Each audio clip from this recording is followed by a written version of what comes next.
RPG. Real playing game. I keep wanting to say role playing game, so I'm sorry if I do say it. I'm just gonna keep saying RPG. I kept thinking role playing game, but it's real playing game.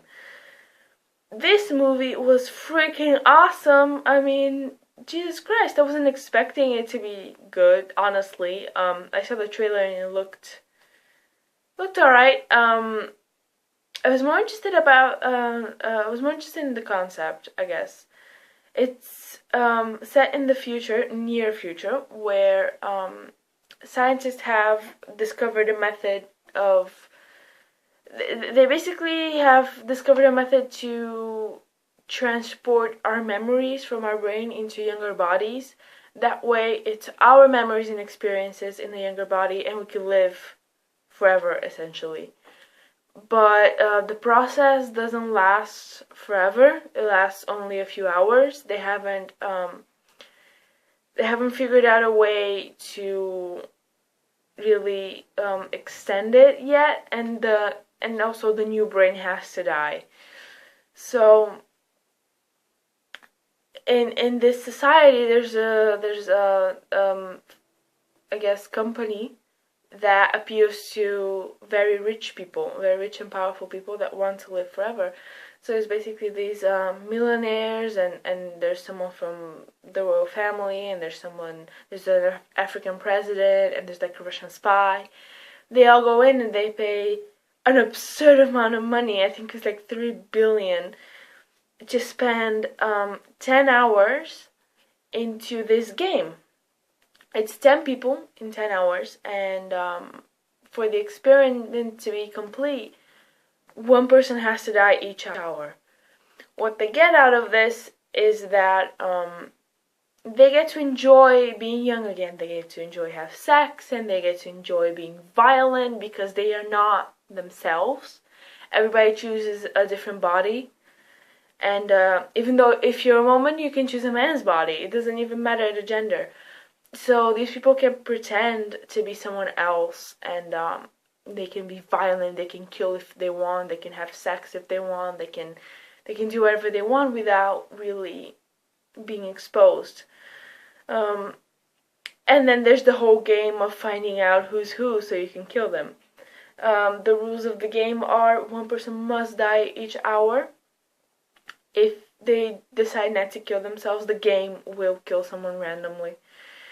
And for you to kill someone, you have to figure out who they are. They're holograms. They're placed with the images of the real people in the real world, the old people, and their bios. And you basically read up and you study who might be who. So when you kill someone, you have to touch their hologram. And if you choose wrong, you die also. And it was so much fun. It was so much fun to just watch these people and find out who they are, and you feel like you're in the movie figuring out who's who, and you feel like you're part of the game. And I couldn't wait to see what was gonna happen, and there were twists and turns all the time, and there was something that I really liked. There was one element that they repeated a few times where something happens in one place that changes everything. That just changes everything. And then the characters are completely unaware of it, so they just keep with their original plan. But now everything has changed without them even knowing. And I really like that element. Because you as the audience know everything that's going on. And I figured out who was who, basically, up until the end. I had a hunch about who people might be, and I think that's what you're supposed to do. I don't think that this is a movie that wanted to keep everything a secret until the end, where everything is revealed, because they don't even spend time explaining like, oh my god, this was this person. No, you just keep going, and you keep up with it, and it gives you an opportunity to figure out who's who. So it's even more fun knowing in the end who's who, and the characters don't know.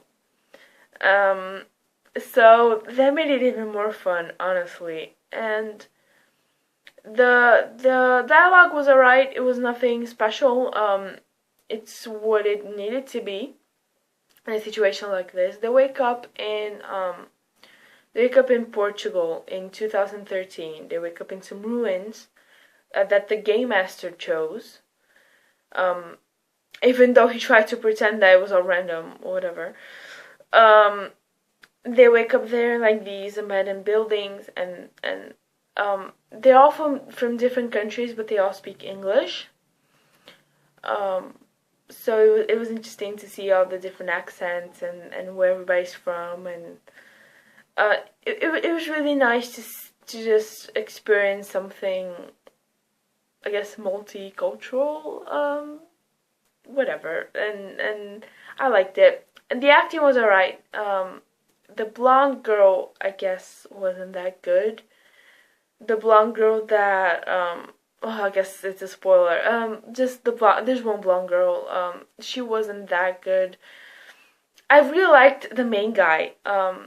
It's a Portuguese movie, I think, so all the actors are Portuguese. I don't know their names, but the main guy was awesome. I think he looked so much like a cross between, like, what's the guy's name? Jim Parsons and Logan Lerman, and he looked like a cross between like Michael Welsh, who I really like, an actor. He looked like all these people that I know, and I really liked him. He was good. He was good. He was what he was supposed to be. Let's just put it that way. And I really enjoyed this movie. Just the fact that I felt like I was part of it. I felt like I was there playing it with them, trying to figure out who's who.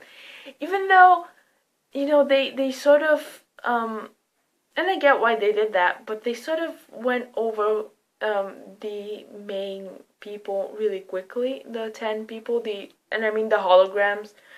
So you're kind of struggling to keep up. Okay, there's a Russian spy. Okay, there's a humanitarian. There's a royal princess. Whatever. You just sort of keep up. But by the end, I lost count. I counted one more hologram than there were people. So I must have got mixed up somewhere. I counted a humanitarian and a computer geek. They kept saying something about a computer geek. I kept counting him, but there was no hologram for him, so I must have gotten confused somewhere. That's not a spoiler, by the way. And yeah, I think the only thing I didn't like was the beginning. They went over everything extremely quickly. I wish they had spent maybe another 5 minutes just explaining the game before we were put into it. Just because once the characters were in the game, they lost all their memories. They regained them after a couple of, I guess, awkward moments where no one knew who they were. And you as the audience, you don't know what's going on either. You don't know the rules either. And you're like, why are they killing each other? Why is this happening? We knew that it was going to be 10 hours, but why do they have to die? And you don't know anything that's going on. So, I felt like they had to spend another 5 minutes explaining things. I understand why they didn't. They wanted to keep it mysterious, and they wanted to include you sort of into the character's experience of not knowing what's going on. I get that, but I would have liked 5 more minutes of just explaining. Maybe they had it. Maybe they just needed to cut something from the movie, because it seemed like maybe they had it. Maybe they had all those explanations in the beginning. But they didn't keep them in, I guess. And the ending was awesome. I really liked the ending. The ending was everything that it needed to be, and it was very significant of this entire movie, and it was a great way to just end it and show, yes, this is the world that they live in. So I loved this movie. I highly recommend it. It's nothing like too special or anything like that. It's not even slasher movie exactly because they keep dying, but it's not like gruesome or anything like that. It's all psychological mind games. That's all there is, and you're supposed to sort of figure out the characters as it goes along. And I really like those movies. I really like when characters keep changing and you have no idea what their real intentions are. And this is basically what this entire movie is. Except you do know what their real intentions are. They want to keep being young. The last person alive gets to keep their new body. So the goal is just kill everybody and be the last one that survives. So it's like a sick game of survival. It's sort of like Hunger Games, I suppose, but honestly was done a bit better. It was a bit more realistic than the Hunger Games, I think. I mean, it's a completely different world and set of circumstances. In Hunger Games, they don't choose to be in it. In here, they pay tons of money to be in it. So, yeah, RPG, real playing game, not role playing game, real playing game. I highly recommend it. It was really good. Awesome movie to just sit down and just figure out characters, and it's this thick game of chess and plot twists, and I loved it. So yeah, I highly recommend RPG.